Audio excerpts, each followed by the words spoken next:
E360 TV proudly presents Messages of Inspirational Stories, broadcasting and live streaming to millions of devices around the world, including Roku, and live streaming to Facebook Live. Also on Amazon Fire TV and to Twitch. Also Android TV and Periscope. Broadcasting to Apple TV and YouTube Live. Proudly brought to you by our host, Donna producer and host, Mikayla Vidal, host and administrator, and Jim Grant, producer and host. Proudly brought to you by the 6minutewebinar.com.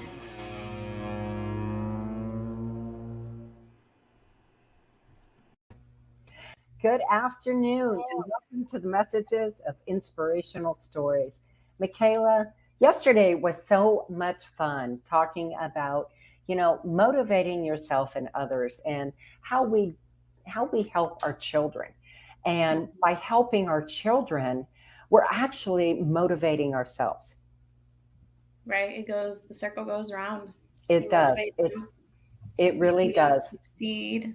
And it makes you feel good as a parent too. Like, absolutely. You don't feel like you're failing. You feel like you're successful. So then it makes you want to keep doing better too. Absolutely.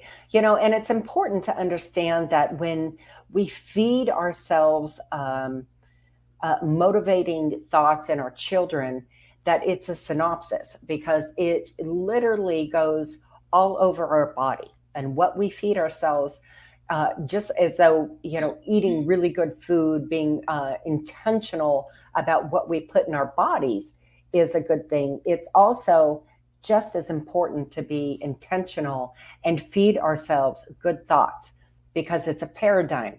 And that paradigm shift, whether we know it or not, subconsciously moves on to everybody around us, right? So just like if, and I'm not knocking that any of the fast food restaurants, but we all know that it's not the healthiest diet. Let's put it that way, right? And if you fed your children, one restaurant for, breakfast, lunch, and dinner for a month, it would change their molecular structure and how the food is being utilized in their body, and it would be some definite health marker differences. But the same goes to what we say to ourselves and our children. Right.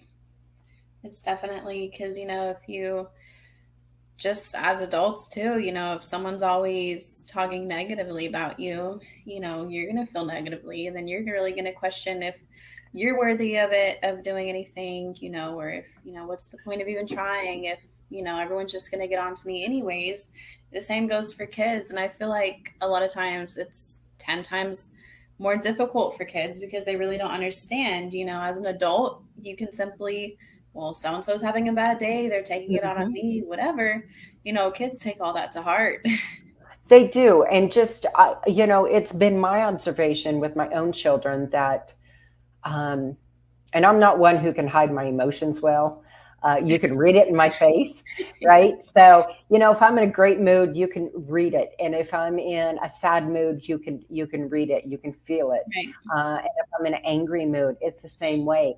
And that, it's like invisible. I look at it like it's invisible tentacles, right? That come off of us and go out to everything and everybody around us.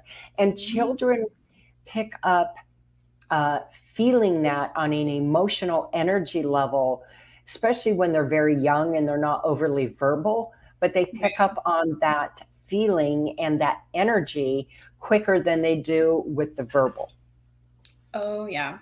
They can tell if something's wrong, and it can even cause them to react. They can be a little bit more distant if they think, you're in a bad mood, or, they'll tiptoe around, you, and you don't really want them to do that either. That's kind of where communication comes into play. If you are having a bad day, it's okay. Kids have bad Right. days too. Obviously, they're not always going to be in the best mood all the time, but, Right.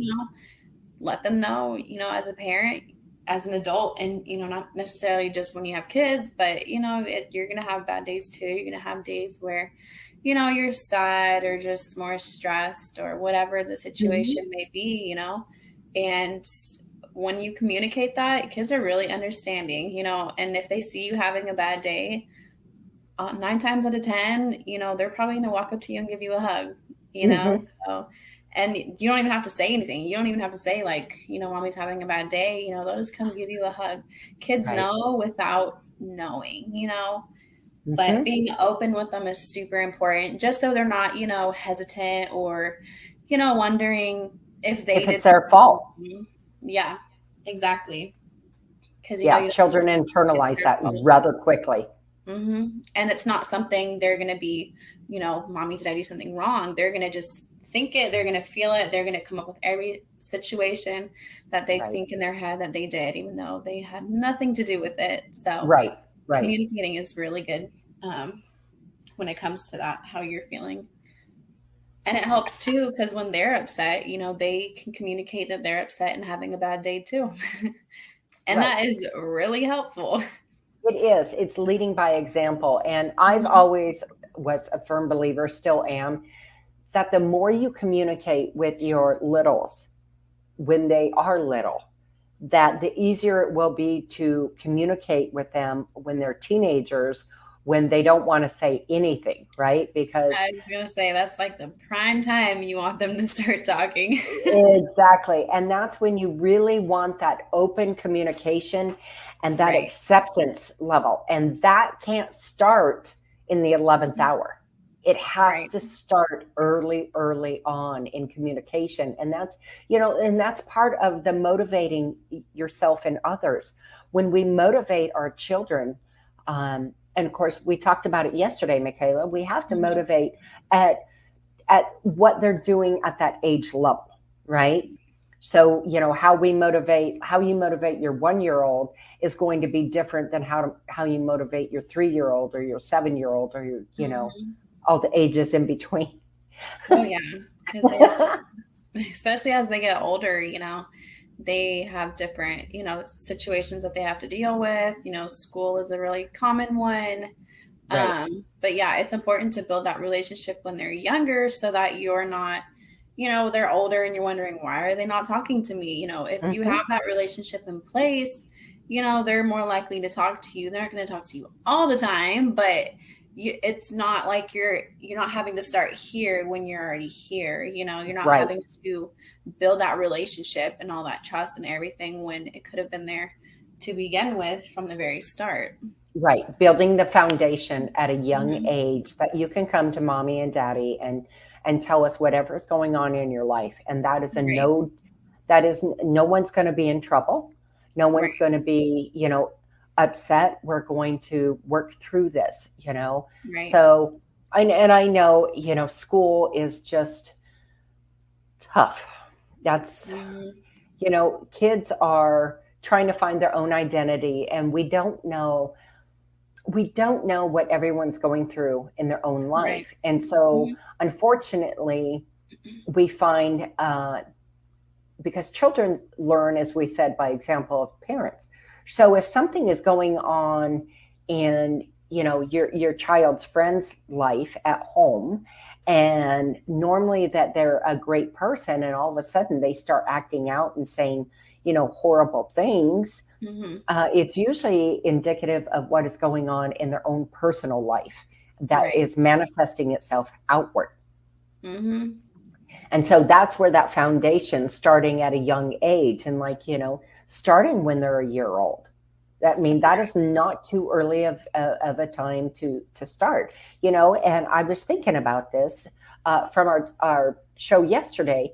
Your 1 year old's world is going to turn upside down in a few short months, because carrying her is not going to be a thing that's going to She happen. is not going to be the baby. I think about it every day.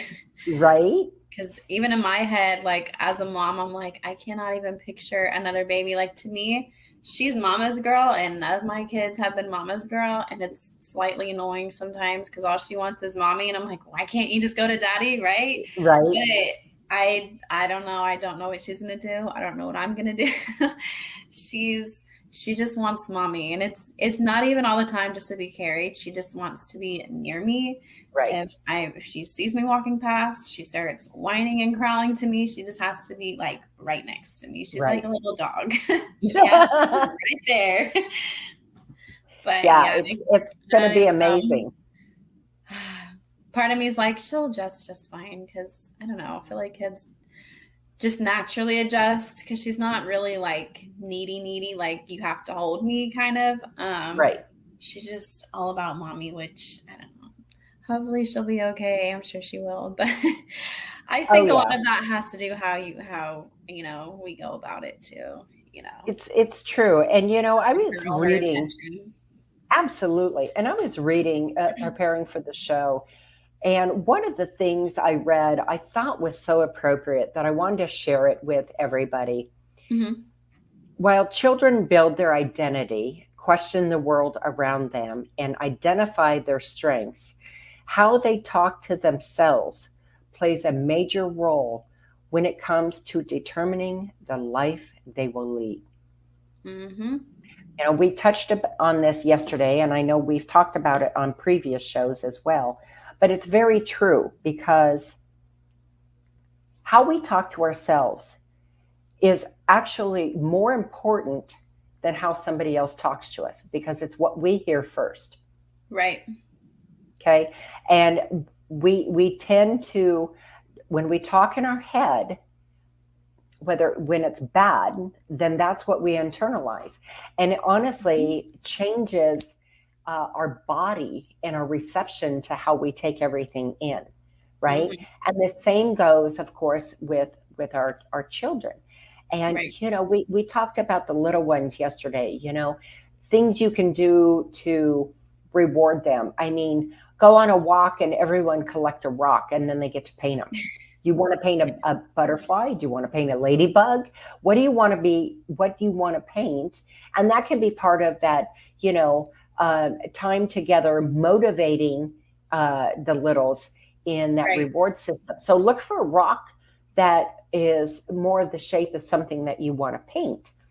And we talked about that. And that is such a, you did that yesterday, or not yesterday, but on the show you talked about it. You did it the other day with your kids, painting outside. And they all had fun, all the ages of them. Oh, yeah. That's something, it's good to get their creative minds going. Creativity is so, so important. And, it's really not hard to find something that everybody can do. It can be, it doesn't necessarily have to be like, don't overthink it, because some kids may like to do this and some kids may like to do that. But there are a whole bunch of things that, everyone would love to do. Paint, whether it be painting, going on a walk, playing I Spy while you go on a walk, riding your bikes on the walk. My kids love to cook, so cooking is another one. Mm-hmm. There's a whole bunch of things. You can come up with little games. You just have to, don't overthink it. I think that's the biggest thing. It's just when moms overthink, well, so-and-so's not going to like this. Kids are picky, but they're not that picky. If it's family time, they'll take family time. Yep. If they see mom and dad doing it too, really, it's all about mom and dad doing it too. Maybe, I could probably say if I was just like, okay, only y'all are going to do this, maybe they'll be like, do I have to?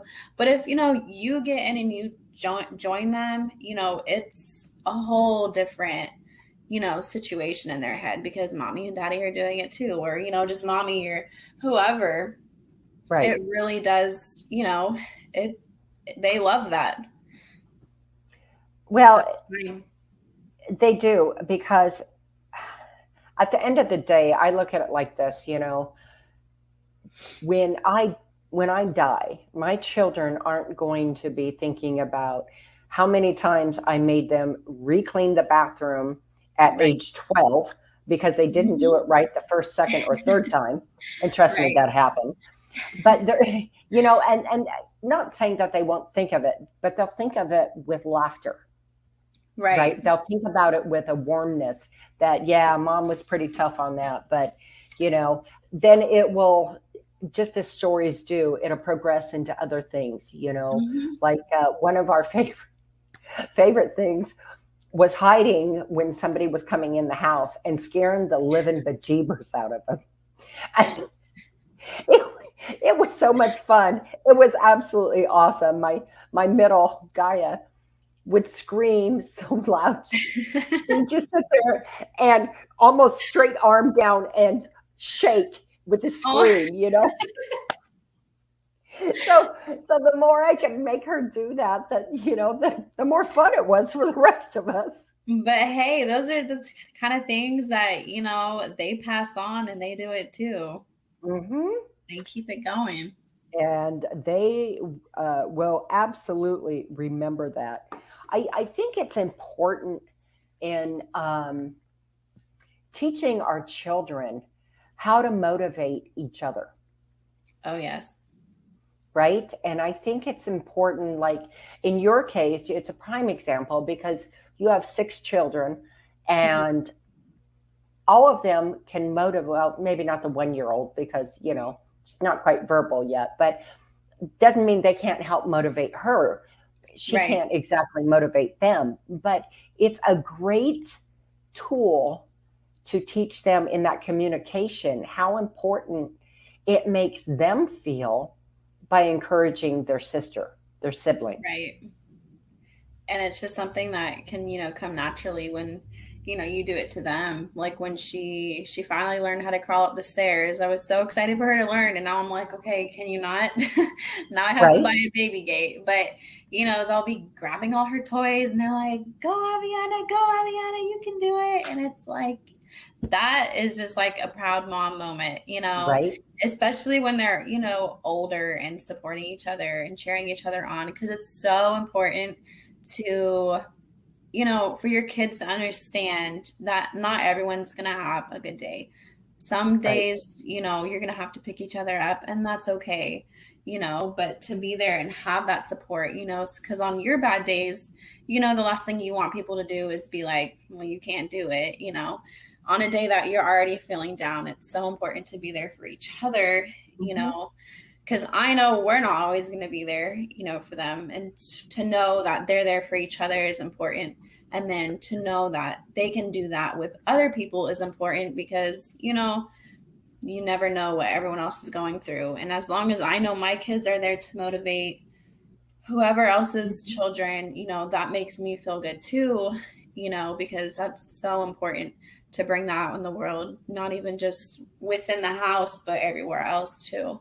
It is. And in motivating, teaching our children how to motivate other children as well, the beautiful part about that is learning acceptance of other people and their differences. Right. So, a story.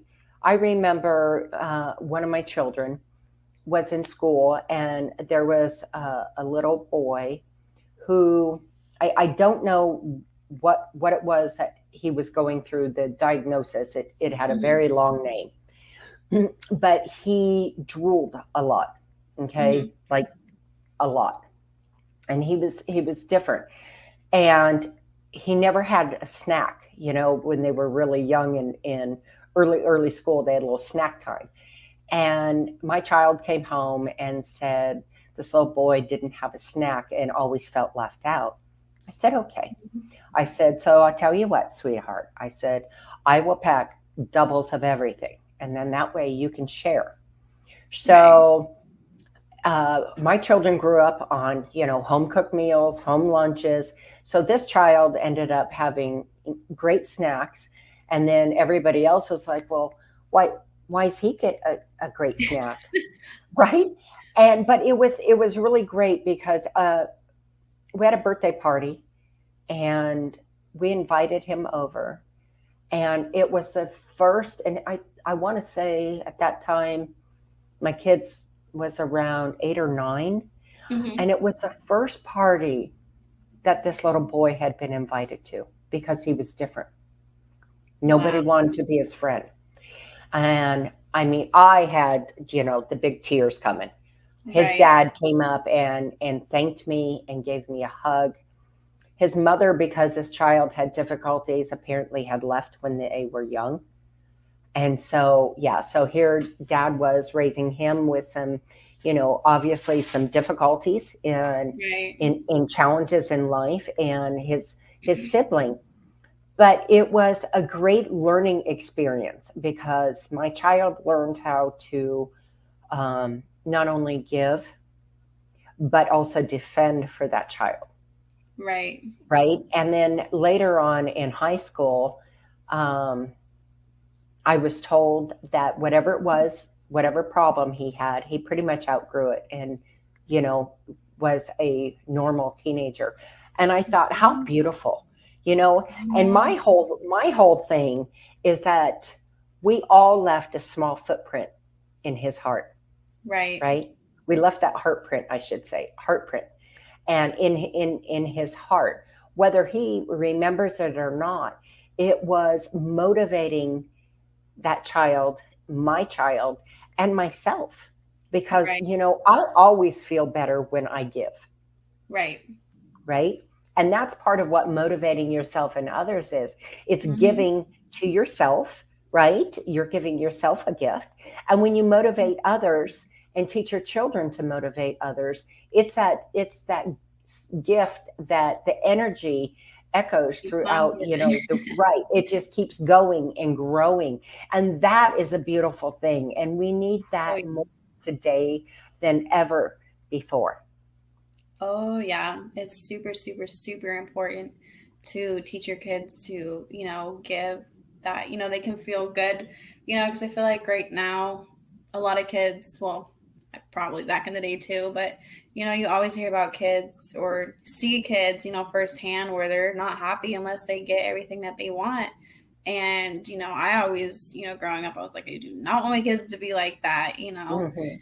And it's so important to teach your kids that they can be fulfilled and be happy when they give. And that is so important to teach your kids. And that can even, you can start that as a young age too, Mhm. make it a habit, because once they start, once they start thinking of other people, and yeah, of course it's, good for them to think about themselves, but for them to realize that they can be filling up their cup while they're doing something for other people is super important. Absolutely. Absolutely. And it teaches them a greater purpose other than themselves. Like Right. I've always had animals with my children growing up, Mm-hmm. and it for me, first of all, I'm a huge animal lover, but it was very important because it taught my children to love, be Right. gentle. It taught them responsibility. Clean the water bowl. Why do I have to clean the water bowl? Okay, biofilm. They're looking at me like, what? And I'm like, biofilm. Dump the water out, feel the bottom of the bowl, and it's all So slimy, right? slimy. Yeah. Yeah, that's biofilm. And that biofilm is actually very, very, very bad for your animals. So, Mm-hmm. it was teaching them all these little pieces of the puzzle of life and teaching them that there is something more than themselves and to be able Right. to give more and to expand their heart to other creatures. And to me, that was really important. And I've watched my children in their lives continuously do that. That's And that awesome. is right. That is a beautiful thing. I've my one daughter is going to school to be a nurse, right? She wants to, reach out and help people. Mm-hmm. Um, my children just are very diverse. And sometimes I look at them and think, I raised all three of you the same way. How y'all so different? Right. Isn't But that that's the crazy? right. But that's the beauty of being, like we talked about yesterday, of being perfectly imperfect. Right. Because we all have our own stamp, we all have our own imprint in life, and how we develop is obviously starts at home. We have a lot of influence from the outside, but we can mitigate that bad influence by what we do at home. Right. And it all starts when they're younger too. Mm-hmm. The outside, I think, as a parent to a 13-year-old, I'm learning. I thought, the mouths as they got older were bad. I'm learning, but I'm like, Mom, I've had to call my mom a few times and be like, I'm so sorry. Remember that time that this happened? Yeah. Now I'm going through it. What did you do again?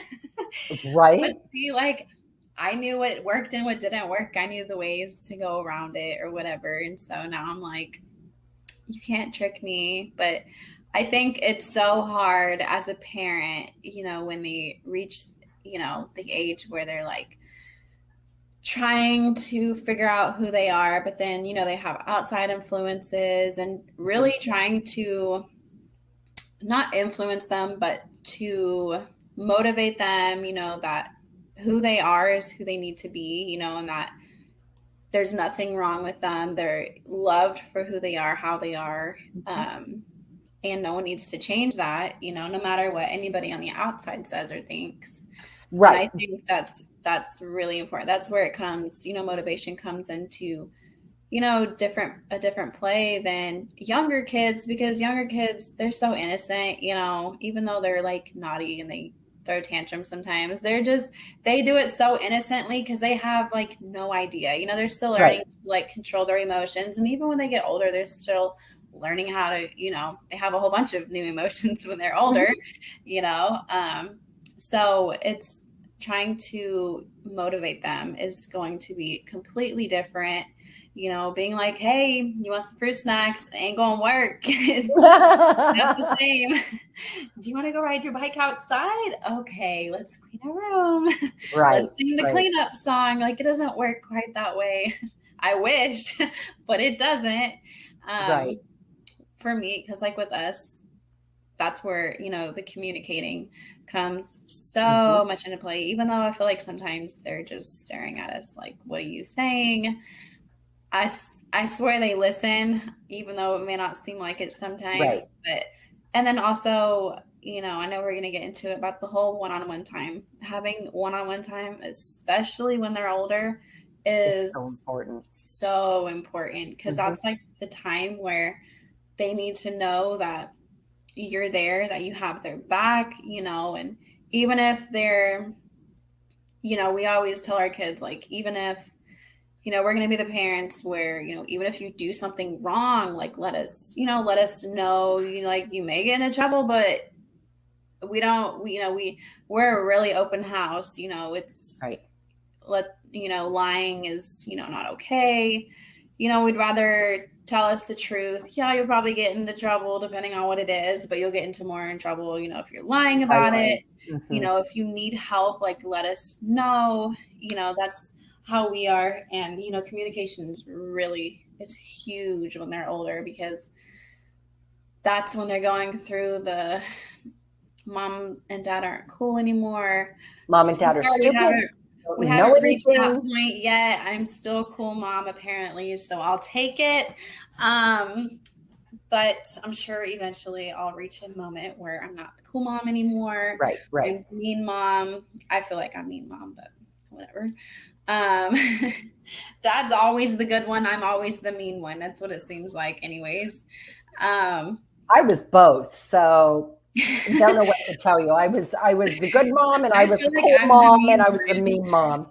I feel like I'm the mean one, but I probably am a little bit more strict on them just because I'm with them all the time. So like they can't get away with everything because it's like, totally saw you do that, and like dad's just like, whatever she said. Like, thanks. Okay. But I think you touch on something really important that I think we need to dive into for a minute here, is understanding that motivating your kids at home, it builds that foundation because of the outside world will come at them soon enough. So, I remember when I was 7 years old, and how innocent I was because the world wasn't as ugly and violent, to be honest with you, as it is today. Right. And I'm not saying that there wasn't violence and ugliness out Right. there, but it was not prevalent every single day like it is today. I Yeah. mean, I remember growing up here and streets were clean and people were a lot nicer, and that we didn't have so many issues. We didn't have the drugs. We didn't have, so your children at that young age will be introduced and know what drugs are so Yeah. dang much earlier than I was, and so much earlier than Right. you were, right? Oh yeah. And so having that motivation and building that communication with your children, so that when they are out there in that outside world and get that crap coming in on them, they have their core values already in place and instilled in them. Right. And that, you know, praying that doesn't alter, Right. that it doesn't swing the pendulum to the other direction.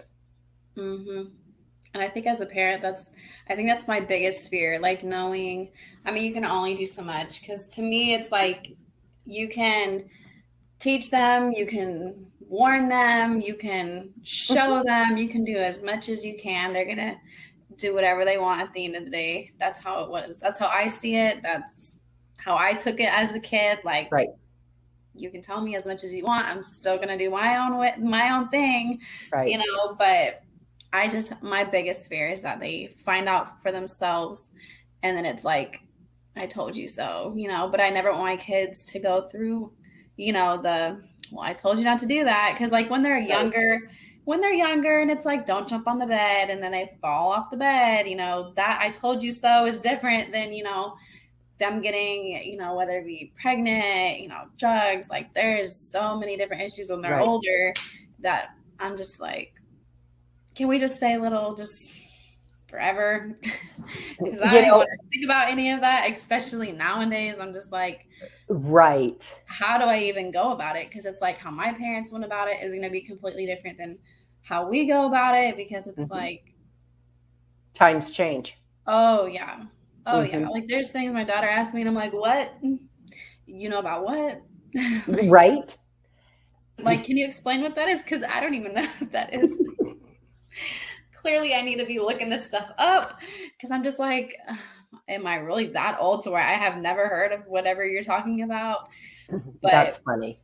Luckily, with my 9-year-old, no, she's not 9, she's 7 or 8. I don't know. I get lost with all their ages. But right now, she's at the point where she's learning that, you know, not everyone's going to be nice, because she has a very kind heart, but she's also very, I don't want to say emotional, but she's very emotional. She wears her heart on her sleeve. So I get it. She doesn't really expect everyone to be nice, but it like hurts her feelings like really bad. You know, it's like she has a bad, like she'll come on and be like, Mommy, I had a bad day. And, you know, part of me is like happy that she can communicate why she has a bad day. And, you know, we sit down with them and we'll ask them, you know, how their day was at school and all that. But, you know, she's like, you know, my friend, or, you know, she's not my, you know, elementary drama. We're not friends anymore. But, you know, she was saying I was doing something and I wasn't. And so now we're not friends, and I don't want her to be at school tomorrow. And I'm like, okay, I remember this elementary drama I was in elementary. Let's have a sit down. Let's talk. Like, you know, having to explain to her, you know, that there's actually a quote about it, and I loved it, and I want to read it, because it was about, you know, being kind, and it was, being kind is never wasted. And I love that. And I want to tell her that, because, you know, you can be kind, and that's all that matters, you know, not to expect it in return. You know, don't treat them how they treat you, you know, treat them how you want to be treated. And I think the golden rule has changed so many times, like wording wise, but anytime I tell her that, she's like, you mean the golden rule? And I'm like, yeah, like that. But it's so important. It is. And I think letting your children know that when somebody else treats them poorly, Mm-hmm. that it's not a really, and this is so hard. This is where the difficulty comes, because they're not mentally and emotionally mature enough yet to quite grasp it. But to teach them and set that in principle, that foundation of understanding that, sweetie, them saying that mean thing, like, all right, Judy called me ugly, and I'm not ugly, Mom. Okay, whatever it is, right? That, honey, that is not about you. That's about how she's Right. feeling about herself. And, Right. when you were talking, it just came to me. I couldn't help but think maybe that this would be a great idea for children. So when Mm-hmm. they've had a really bad day, and they come home crying, that they write down, I had a bad day, and put Mm-hmm. it in the bad day jar. But now what they get to do is take two things that was good about their day and put it in the good jar, because then you're balancing out and Right. upping the motivation, right? Right. And the good energy, because one good to one bad is equal, and then you Right. put another good one in there, and now A you're little bonus. upping, right? You're trumping it. Yeah, it's like that. I don't know if it's a saying, but when they tell you for every if someone says something negatively to you, you have to build them up with like 2 or 3 affirmations or something like that. Exactly. It's a good idea. I've Hmm. also I heard about something. It's called, you get a box and you call it the worry box. Just because some kids are more like worriers than Hmm. others. Like my daughter worries about everything, like every situation or scenario that's probably impossible that's going to happen, she's worrying about. Um, and at like the most random times. But you get a box, and everything that they're worried about in that time, you write it on a piece of paper, you put it in the box, and when they don't worry about it anymore, or when they're not worried about it anymore, per se, they take it out, and then they can throw it away or rip it up or whatever this situation may be. I haven't tried that, but I just recently read about it. But I don't know if it works. But it was pretty interesting, because Right. when it does come to all those things, every kid's going to be different, and have their own little things that they're either worried about, or, if they're extra emotional, or, Hmm. because with her, she has a hard time understanding, like, well, why isn't everybody else nice? Because she came home this one time and she's like, this kid fell. I guess some kid in her class fell. And she's like, everybody was laughing at him and the teacher was too.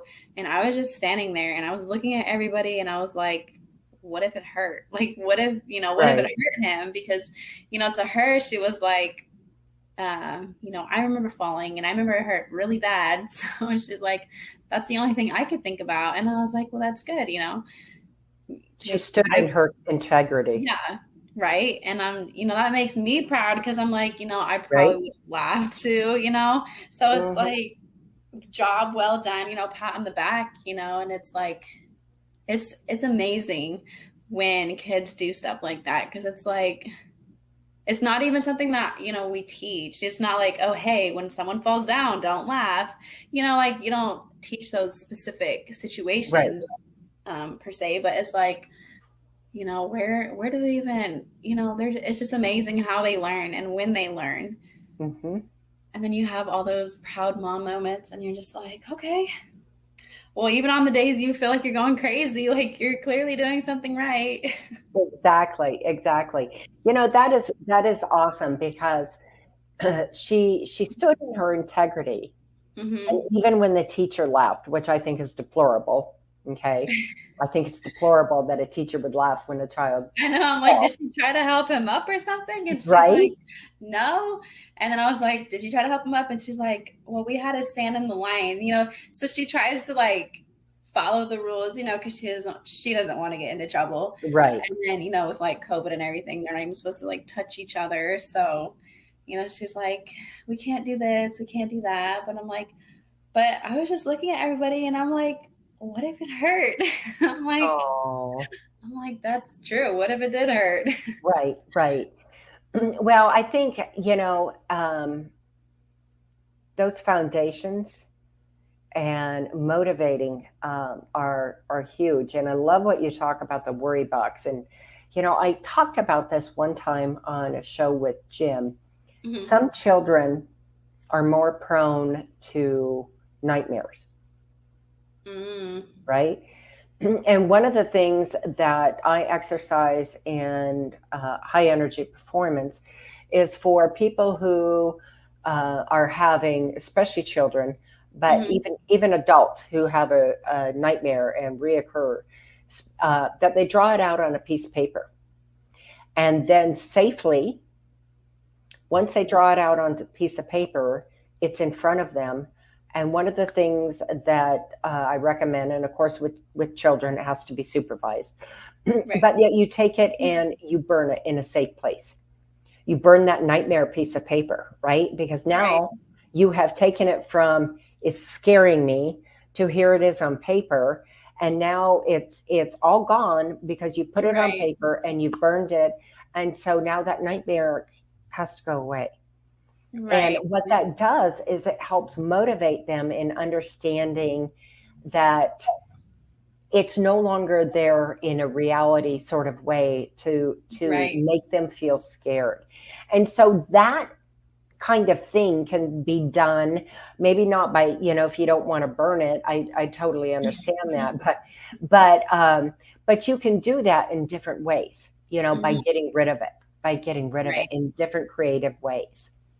Oh yeah, for sure. And it also gives them a sense of, control of the situation as Yep. well. Sense of ownership on it. Hmm. And that's important to understanding self motivation, is how we control, ourselves. I mean, it took me forever, and I do mean forever, to get my bad temper under control. And I truly have a hair triggered temper, but you'll rarely see it. And I do mean rarely anymore, because I finally came to the understanding that it wasn't serving me, Right. right? It wasn't serving me except to increase my blood pressure, get upset over something that I couldn't control. And right, Right. so I changed those paradigms within myself to something a little more motivating. And and my husband loves to use this analogy, is play the tape forward, Donna.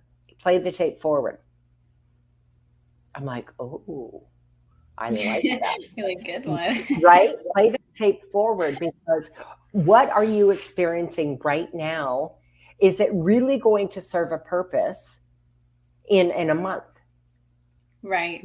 Going to serve a purpose in 6 months? Are you going to be in that position remembered? Right. And I like that because you can even, use that for, your kids, no Mhm. matter what age they are, because they can think about, their actions, especially when it Right. comes to helping other people and putting, doing things for other people to, make them feel better because, it makes them, compared to say if you bought them a new toy, like how long are they really going to play with it? Whereas if you go and you help so and so, with their yard, or, you help out at the pet shelter, or Mhm. donate stuff to them, how far is that going to go? Whereas your toy is probably going to last like 2 days. You're Right. going to forget about it. What's going to be more beneficial in the long run. Absolutely. Um, okay, this is weird. I'm getting feedback. Are you getting it? Mm-mm. Okay. I get the feedback when I'm talking, and now it's not there. All right. The wonders of technology. I'm like, okay, I'm sorry about the feedback, but now it's gone. That motivation and foundation of our children learning to give to others, motivate each other, motivate themselves, is so important, because they are our greatest treasure. They are the future of the world. They're our future leaders. They're our future everything. You know, Mhm. everything we do, around those children, and even though my children are grown, living their own lives, I'm a mom, and I think about them every single day, each and every one of them, right? 24 hours So, of the day. mhm, right? So, like my daughter is engaged, and I knew that her fiance's father had gotten ill and was taken to the hospital. They thought at first he had suffered a massive heart attack. Um, Mhm. and he was ended up on life support, and he had a DNR, and the Oh, family had to pull the plug because of his DNR, and I'm constantly thinking about, my children and everything that they go through in every aspect of their life. And just because they're 2,000 miles away from me doesn't mean I don't think about them. But, right. and that's the other thing. I hope that I have instilled those proper values. I know Right. when my oldest daughter was out here, she came out for a little longer, for a little vacation, a little mom daughter time. And we talked about it. We talked about, yeah, mom, I remember. I remember you working 7 days a week. I Mhm. remember everything you sacrificed for us. You always made sure there was food. You always, tried to be there for us in every possible way. I remember you working, 80 hours, two jobs. I remember you working 114 hours a week, making sure that the bills were paid, there was food on the table, and that everybody was being taken care of. And the examples we set for our children are everything. Oh yeah. They're the stepping stone to their future. And then they appreciate everything, as they get older, and then they're in the situation, or just understanding when they start working, the hard, everything that you have to actually pay for, and Right. the worth of a dollar, especially now, it's not even the same as back then. It's all the time, and they understand everything more when they're older. Mm-hmm. And everything that you teach in the house, it's crazy, because it's, even if so and so next door, down the street, whatever, they don't have the same things taught to them. It just takes your kids just to motivate another person, and that kid can see how they feel when they're being motivated, or having positive affirmations come their way, and they carry that on too. So Mm-hmm. it's the gift that keeps on giving. It is. It is. One of my children's friends was in a position where in high school where he didn't have a place to live. Hmm. And so the kids said, Mom, can he move in with us? And I said, of course. So I went over and I picked him up and loaded all his stuff in my van and came over, and we got him all settled in. And oh my gosh, that's been 9 years ago. So maybe 10. Hmm. And he still to this day on my birthday wishes me a happy birthday. I love you. You're the only mom I've ever really had. I love Right? that. See, that's that kind of house that, God forbid, I wouldn't ever wish that, somebody's kid didn't have like a home or whatever, Right. but that's the house that we want to be. I don't want to be the Right. parents who are like, yeah, go to whoever's house, as annoying as they are. I want to be the house that everybody can come to, that Right. everybody, they can come and talk to us if they can't talk to whoever, just, I love that. That's the kind Hmm. of house that we want to be, where, they can count on us to be there and all that good stuff.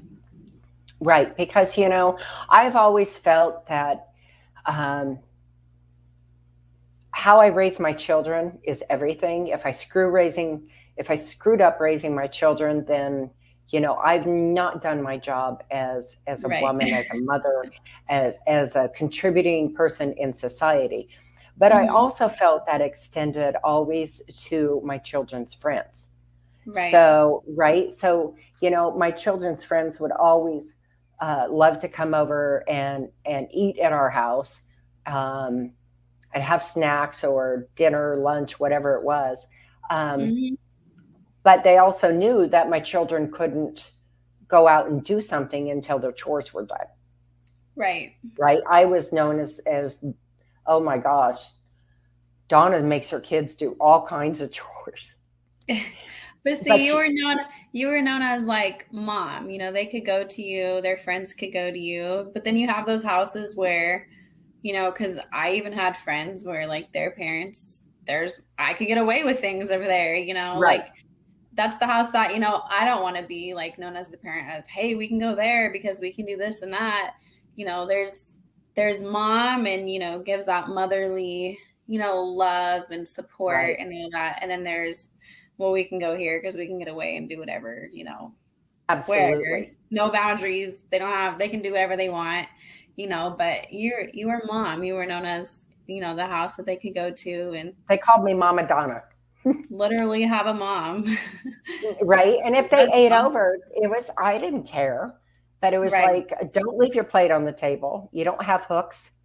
Get up, scrape your plate Right. off, put it in the sink and rinse it. You Right. know, there was just certain things that they had to do. And you know, Right. after like the first time, boom, boom, boom, they did it. You know, it There wasn't an you issue because, you know, I mean, I'll feed anybody. You know, go. I Right. will feed anybody and have done so many times. But it's those footprints that we want to leave, and the Yep. motivating our children and getting them to understand on a subconscious level, going into a conscious level as they get older and develop, is what really makes the beautiful dynamics of this world, Oh yeah. right? Because that's our job. That's our job, is to motivate. We are motivate each other and our children at the different stages of their life. They they don't. We're not. We're social creatures. We're not Mhm. designed to be alone, and we're Right. also not right. We're also not designed to live in a negative space. You know, Right. I believe everybody has a gift, and Mhm. it's our job as parents to help our children grow their interests and their gifts, not trample Right. on it. And that starts with Right. motivation, building the Mhm. foundation. For sure. And, you know, like you said, building on all the things that they're good on, and if they're not good at something, because I think with older kids, their biggest unmotivated kids I've read is just them being resistant. It's just resistance because they're scared to fail. And if you know, focus on the things that they're bad at, you know, trying to improve everything, like, well, Yes, so and so can do this, your brother or sister can do this, you know, understanding that every kid is different, you know, just because they're older doesn't mean that they're going to catch on to everything, you know, right. because we're not perfect, so we can't expect them to be. And just, you know, it's all about understanding and motivating where they are good and where Hmm. they can succeed, because that will help them feel motivated in doing other things, because to them they'll see that they can do things and that they are good at things, Hmm. but understanding they're not good at everything. But, you And know, that's just like, okay. yeah, you know, artists, people who paint and make lots of money, you know, they're good at painting, you know, so it's like, if you want to paint, like, go sell your art, you know, you don't have to be a Right. doctor, you don't have to do this just because you feel like society tells you you have to, you know, you don't have to make the most money, you can do whatever makes you happy. Hmm. And then you And never work a day in your life, right, right? right, Right. enjoy what But I you're love doing. that you said don't compare them to their siblings, Hmm. because that instills, you know, first of all, their siblings are at a different age level. So they're at a different Right. mental and physical maturity level, right? Hmm. So in comparing them to a sibling, I love that you brought that up, because that puts it in a negative space, that there's always going to be that natural sibling rivalry anyway, Right, right? So we right, don't need to expound on that. right. You don't want them competing against each Right, other. right, right. So, you know, just motivating from them from within for who and what they are right Right. now at that age level that they are, and what that they can handle. Yeah, that's super important when there's siblings, for sure. Especially when there's a whole bunch of them, because that's the last thing that you want is for them to be arguing or them to feel like, I'm not loved because I'm not doing what Susie's doing. I have to Right. live up to what she's doing or whatever the issue may be. Absolutely. Absolutely. Well, Mhm. this has been fun, and I can't believe our hour is already gone, Mikayla. But we're I going to know. be back tomorrow, folks, and we're going to talk about, oh boy, the teenage years and motivating our children in the teenage years. And, I'm glad that's behind me. I wouldn't want to go back, but I do have fond memories and some not so fond. But we will be talking about that because, as we all know, motivating ourselves and each other at different stages is incredibly important. And those teenage years are a tough one, but they're important ones. So, on behalf of Mikayla and myself, we want to thank each and every one of you for tuning in wherever you are, morning or night, whichever platform you're seeing us on. And, as Jim says, make sure to love others, but love yourself first. Then you can love others better. So we will see you tomorrow. Thanks for tuning in. Bye, folks.